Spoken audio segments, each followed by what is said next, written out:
Welcome to ACTPod, a podcast show that sheds light on the stories and impact of the social sector.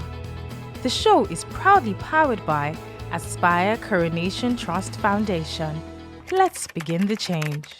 Hello and welcome to another insightful and exciting episode of ACTPod, our story, our continent. The Non-profit Guidebook by ACT Foundation was launched in September 2022. It has been greeted by a lot of enthusiasm from key players in the non-profit space.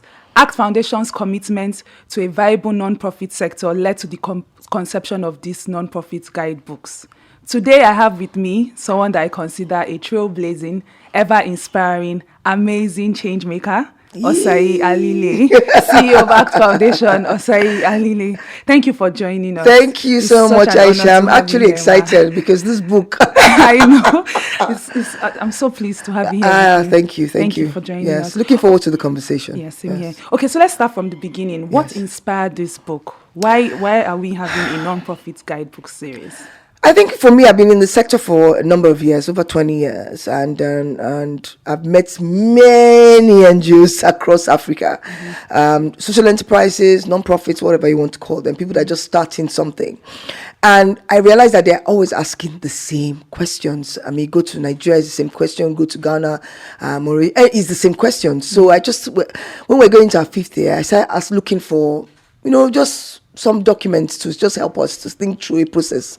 And I couldn't really find anything that could be regarded as a guide. So one of the days I was sitting with a programmer and I said, look, we need to write a book so that anyone sitting somewhere in Maiduguri or in Takrade in Ghana can just pick up the book and say, okay, I need to start a non-profit. What do I need to do? And it's very simple to read for high level, low level, whatever level you are. And that's how we started it. So we started thinking about doing one book. Okay. By the time we're done 4 books. But it's just the beginning. Yeah. It's for me, it's like just the foundational stone, and then you begin to grow on it and begin to change things as well. And I tell people that you can't have everything here, but at least it's a stepping stone. It gives you so many things that you might not even think about from the beginning. But so that you have all those things in place before you even begin to start. Okay. Yes. Thank you very much for that. So we're starting with the very beginning. Yes. Setting up a non-profit. That's book 1. Yes. So chapter 1 speaks on characteristics of what is required from a non-profit leader. Yes. Could you please talk about maybe 2 of those characteristics that you think are important for non-profit leaders? Okay, when we thought about this, we wanted to talk about the non-profits first, but I felt that leadership was key because a lot of times as founders of organizations, we have a passion. And so we go out there and just say, we want to start a non-profit. And then that's how you started. And then you realize that along the way, you need so many other things, requirements for you to achieve and start off a successful non-profit. Okay. There are 2 different types. You can start a non-profit or you can start a project, but you can start a successful and a sustainable one. And I felt that everything we had put in here should help you to start a successful and a sustainable one. So there are quite a number of characteristics. I mean, you have to be conscientious, you have to be someone that is emotionally intelligent, you have to be decisive, so many things that you have to think through. Of course, you have to take a lot of risk. As a leader or a founder, you have to shoulder a lot of the responsibilities, which of course nobody else is going to shoulder for you. So let me look at 2 of them. Emotional intelligence is one. Because you are dealing with projects in communities, in different areas, not places that you're completely used to. And a lot of times, maybe I'm from Edo State in Nigeria, I'm going to go and do a project in Uganda. Emotional intelligence has to kick in. How do I manage that community? Who do I speak to first? How do I manage things compared to how I do it in Nigeria? Because every country is different. Even in Nigeria, every state is different. So you have to think through a process. You have to be smart enough to understand, how do I speak to people? How do I showcase my passion, but also make them realize that I'm also someone that they can trust to do these projects in their community. So all those things are important as a leader. And I think it's also leadership across board. So if not non-profits, if you're talking about even private institutions or SMEs as well. And then also taking risks because a lot of times a non-profit, what you do is take risks because you're not making any profit. So you have to depend on people to fund you, to take care of you, to send money, for them to believe your story first, believe what you are committed to do. So that is also something I feel is very important. I mean, as I mentioned, there are quite a number of them, but those are the two things that I think I'll look at now. Yeah, that was very insightful. Thank you. So starting a non-profit comes with its challenges as well. And then chapter 1 also highlighted that. Can you please discuss 2 challenges and how should non-profit leaders deal with them from like your experience and everything? Can you share that with us? Starting any business comes with many challenges. Especially, I mean, of course, we all go there believing that it's going to work. We already know, based on statistics, a certain percentage of business that start every year will not succeed. And then it even gets worse as you get the years go along. So these are all the things that we have to think about as a non-profit leader or a founder or someone that's starting a business. But we also have to think about high operational costs, because at the beginning of the year, there's so many costs that come to play that you might not even think about, but it just happens. And then you have this wonderful project in your mind that you want to go and do.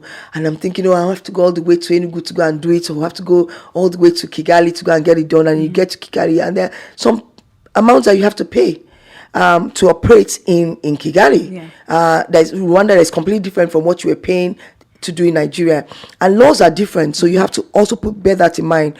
So all those fundings that you don't think about, shared control of issues when you go to a community, it's not only about you anymore, it's about you and the community leaders, and so your control, you're kind of leveraging on them to get the project done. So you have to think to yourself, how do I let go of some things? So all those things you have to pay, and then don't know fatigue.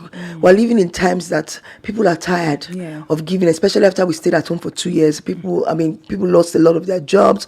People that were consistent giving 10 years, they've stopped giving, so all those things have to come in play as well. You have to think about it. So where am I going to get this funding from? So those are the things that are challenges that you have to face. Okay, I'm very happy that you mentioned funding, because I was going to go there, because funding is like one of the biggest challenges that non-profits are facing. Yes. So then how would you, can you please like shed light on how people can manage like their funding challenges if they're trying to start up a non-profit? Apart from telling you to read the book. Yes, it's in the book.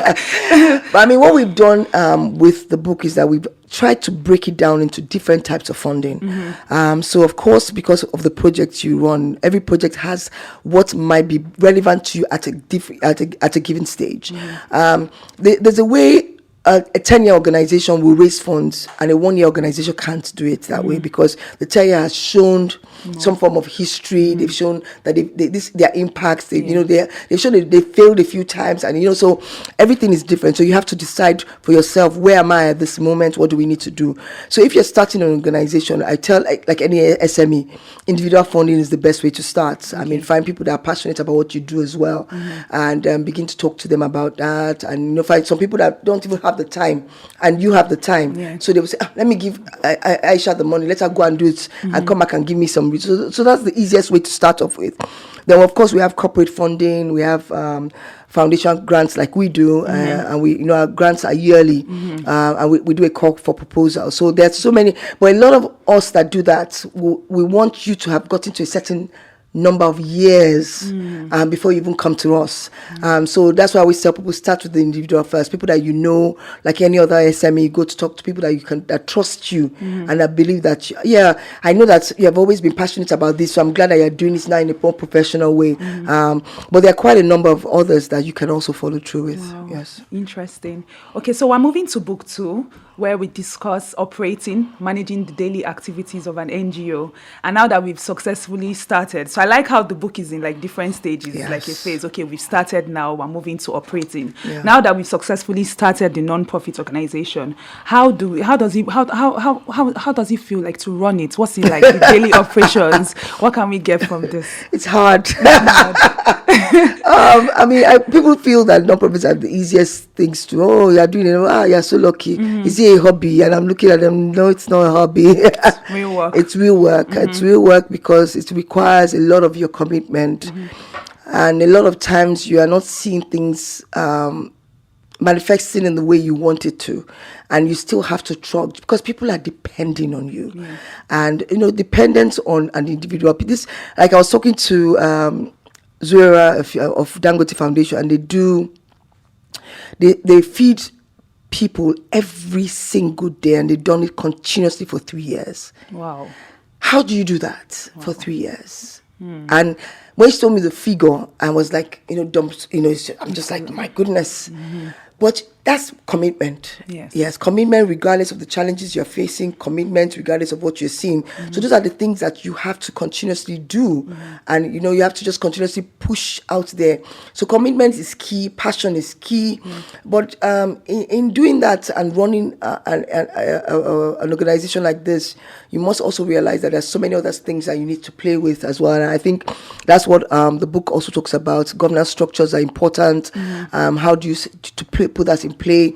Management structures are important. How would you bring on your team to help you walk through that process as well? Yes. Okay. So I've noticed that branding is one segment that non-profits don't actually pay attention to. They don't take seriously. Yes. For someone that is so experienced in this sector, what's your take on branding? I don't play with branding. If you know me, you know me that I don't play with branding. I feel that it's something that you should start. A lot of people start businesses and they wait till, I want to grow to a certain level because branding is for big people, big players. No, it's not. It's for anybody, and it's for even you as an individual, as the non-profit head or the non-profit founder. How do I trust you if I don't know you? It's as simple as that. Branding makes people know you. It makes people trust you, and it's based on how they see you. And how do they see you is how you put yourself out there. So the first step is you. Okay. You start off, how do people see me? What am I selling to people? And once I sell something to them, then they see me in that way. It's perception. It's how do I perceive you as a person? And that's how I respect you as a brand. So we kind of want to wait till we get to a certain number of years till we're successful to brand ourselves. But I feel that branding should start from the very beginning, and you begin to build on it. And even if you are doing it from home, you can take a few pictures, post it out there, let people see that you're committed to a certain community, you've done some things in that community, and begin to do it slowly. Now, social media has even made it so much easier. Then it was difficult. Everything was, you had to pay the newspaper, pay radio station. Now you can do some things for free. All you're paying for is the internet time. So I feel it's key. Then also the world has become very global. You're doing a program in Gambia, and you're asking for funding from South Africa. How do they find out what you're doing? They're going to go online, and it's in going online that they begin to check what if you say what you're doing is what you're doing and all that. And if you don't put anything out there, they come out with nothing. I remember I had a meeting with someone. The person kept on talking about what they've done in the last few years. And one of the things I asked her was that, I went to search everything online. I can't find your footprints. And she was like, no, but we've done it. I said, no.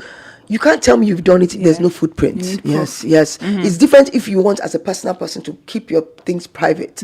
But if you're selling a commodity or you're selling a service or a good, people must see that you're selling that service. And it's how we perceive you, is how we treat you. It's as simple as that. Wow, interesting take on branding. So let's move to book 3, where we talk on building non-profits that last. So there are so many non-profits that start, and then in the long run, we don't hear from them anymore. They're not they don't exist anymore. Yeah. So how would you advise people to be more sustainable, like NGOs to be more sustainable in this sector? I think we have to come from a point of view where you treat it like a business, a social enterprise, a social business. That thing of it's an NGO. I'm just trying my best. It's gone. That season has died. It's a business. It should be run as a business. Yes. We don't make money, but you can still make money and profits and put it into the business. It's not illegal to do that. And it's when you do that you now begin to think of how sustainable the business is going to be. So that entrepreneurial mindset must come into play for every entrepreneur, every social entrepreneur. And in doing that, that's the only way you're going to sustain the business in the long term, when you think about it like that and see it like that. And realize that it's not a one-man business, because you must be accountable to people. Someone told me that, I've been running this thing in this program for 10 years in that community. The community knows me, it's my community. I said, that's fine. But if you're spending somebody's money to run that program in the community, the program doesn't belong to you. Exactly. So that thing of that one-man business, that doesn't mean that I'm saying that you must make your non-profit huge and big. No, not necessarily so. But you must treat it like a business. You must make sure that that's where people can ask you questions and they can easily get all the information they require. Where they can ask for any information and they can get it first. 2, you must be accountable to someone. Okay. So you must, even if it's a board of trustees, a small board, doesn't have to. When people hear board, they get frightened. They think board, how am I going to be managing? Just people that you're accountable to, trustees, whatever they're called, because it makes you careful about making decisions. It makes you a bit more vulnerable to somebody else. And you cannot know everything now. Exactly. It's not possible. No. Yeah, so when you have a meeting and you say, well, I'm going to Zamfara to go and do something, and I feel this is the best time. Someone there might say, I just read something about Zamfara. Maybe this is not what they're even looking for, or maybe we should do it this way, or we should do it that way. So you have other people that you're accountable to. Then another thing I always tell people is that you can't do this kind of project and think sustainability and there's no continuous learning. We just think that we should do it in the same way.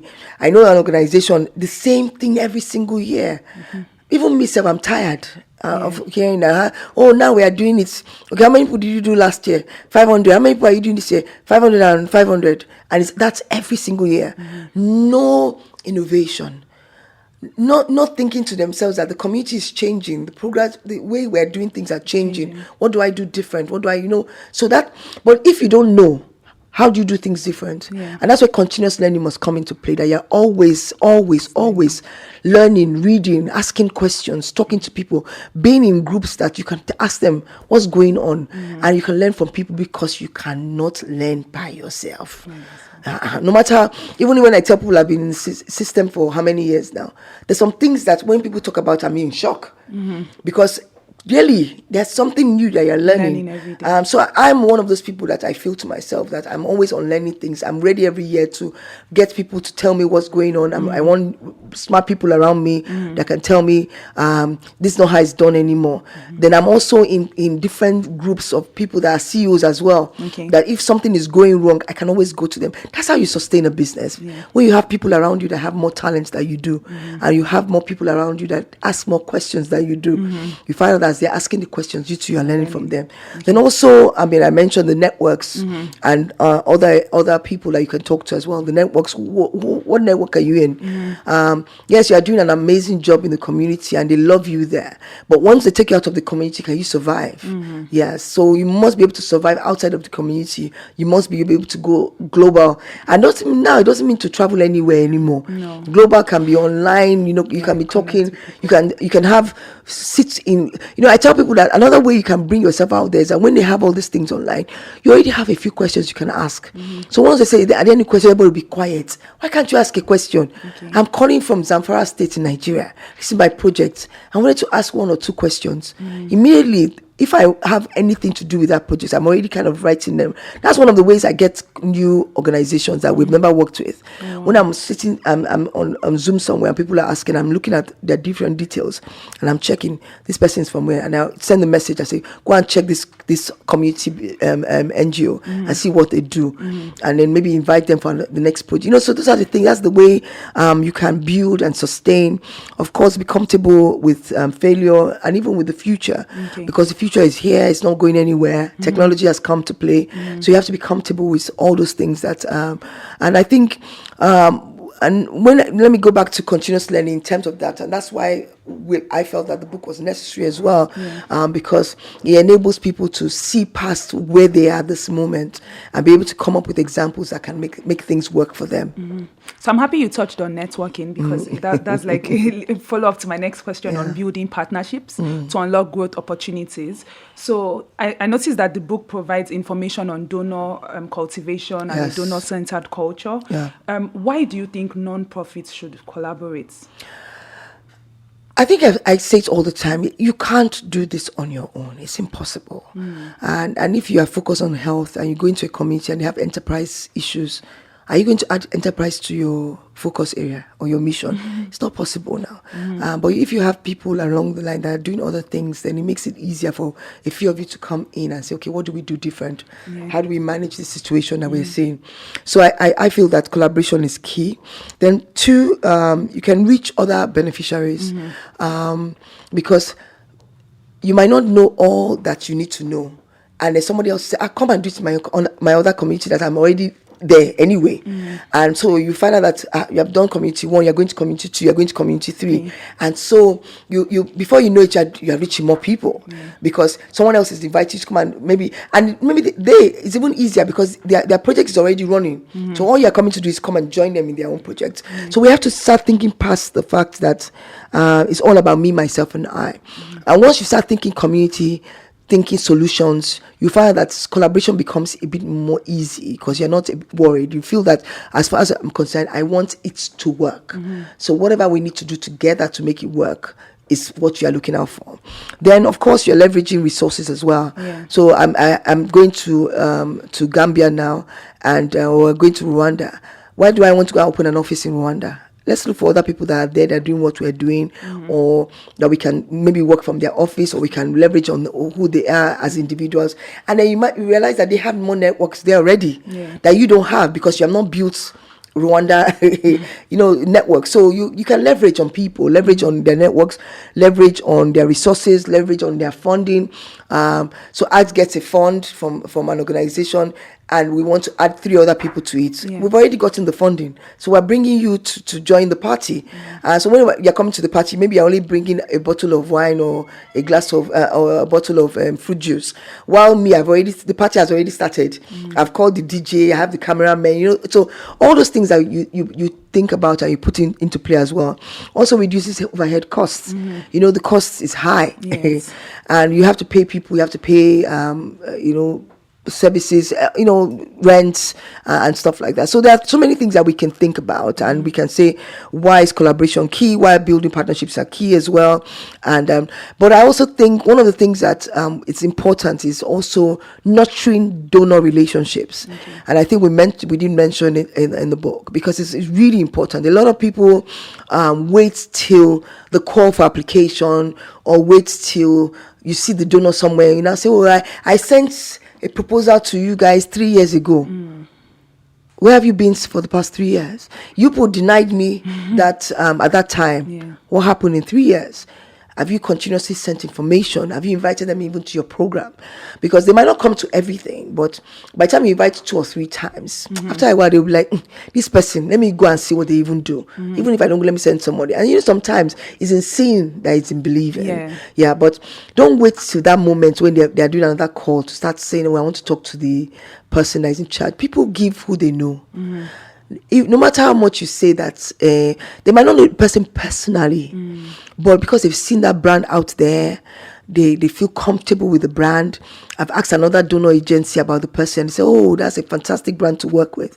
We do what makes us comfortable, not right or wrong, but those are things that we're all trying to deal with because we're still working based on human beings. Human beings deal with relationships, and that's the way it works. So collaboration is key, partnerships is key, networks are key. By the time you add all this together, it helps you to build and help you to maintain the sustainability of the organization in the long term. Yes. So relationship management is key. It is very cute. Thank you. Okay, so we're going to the very last chapter, book 4. Book 4 highlights measuring, tracking performance for growth and success. And then an important tool that helps to address the need for non-profits is the theory of change. Can you give a brief summary on what this book says about the theory of change? Read the book. To read the book. But I think the theory of change gives you a roadmap. It's essential now for any NGO to do. And let me go back. Monitoring, evaluation, measurements are things that a lot of people struggle with, and because it requires more technical functionalities. So people find it difficult to manage, but it's also one of the most important things because everything we've spoken about here and sustainability of the organization without being able to measure, to monitor, to be able to tell people, I have done this and this is the impact you can see, it's difficult to sustain. Because people will always move towards victory. They will always move towards positivity. They will always move towards something that they can see has gone well. And if you cannot measure and you cannot show, it's almost difficult. So all these things, so I don't want it to be just about big words to people or theory of change. How do we manage it? Measurement. But what you can say to yourself if you're listening and you're just starting is like, how do I show people that this project I've done is impactful to the community, and I want them to come and get involved? How do I show that my uncle that gave me money as an individual donor, that 500,000 he gave me or the $20 he gave to me was able to feed one child in the community or was able to send a child to school? And I can tell you that it has helped the child, because when we first started, this boy was sitting at home, not going to school. So the mother had to take him with her to the market every single day. You know how difficult it is for a mother to carry the child, to carry her goods and everything. But once we started paying for the child's school fees, he started going to school. Then he comes home, helps his mother to make sure that the money that she received, everything is complete. He was checking her books to make sure that everything was fine, because he has learnt a few things. So once you measure it and you can tell me that, I feel comfortable enough to give you the next $100. But if you cannot show me, just say, I'm training 100 people in a community, the 100 of them came. It's not true now. Don't give me numbers, give me quality and measurable quality. So those are all the things that we have to think. And that's where theory of change comes into play. For us to be able to give ourselves a roadmap on how a project and what our desired goal at the end of the day is. And so once you do that, because you know why you are going into the community in the first place, you know what is important to you, you know what you want to achieve, but you must be able to showcase it. You see, as Africans, and we've always given. I mean, every family will tell you, no matter how poor we were, there was always a relative living with you, or someone that's come to stay, or that is paying somebody's school fees, or it's just always been like that. Even if it's not that community church, we're feeding the pastor, we're feeding the priest, we're sending food to people that cannot afford it. Even you that cannot afford it, you are doing it. So we've always given. It's a part of who we are as human beings.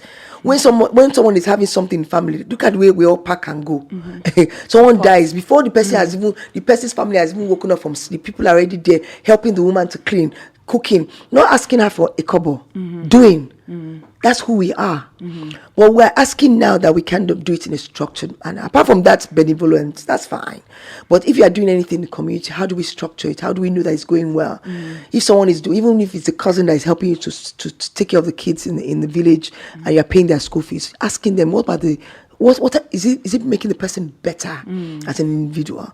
When you go and speak to the mother, those are the things that you were asking. The mother is telling you that, yes, so since this boy has been going to school for the past 1 year, I know what I'm benefiting.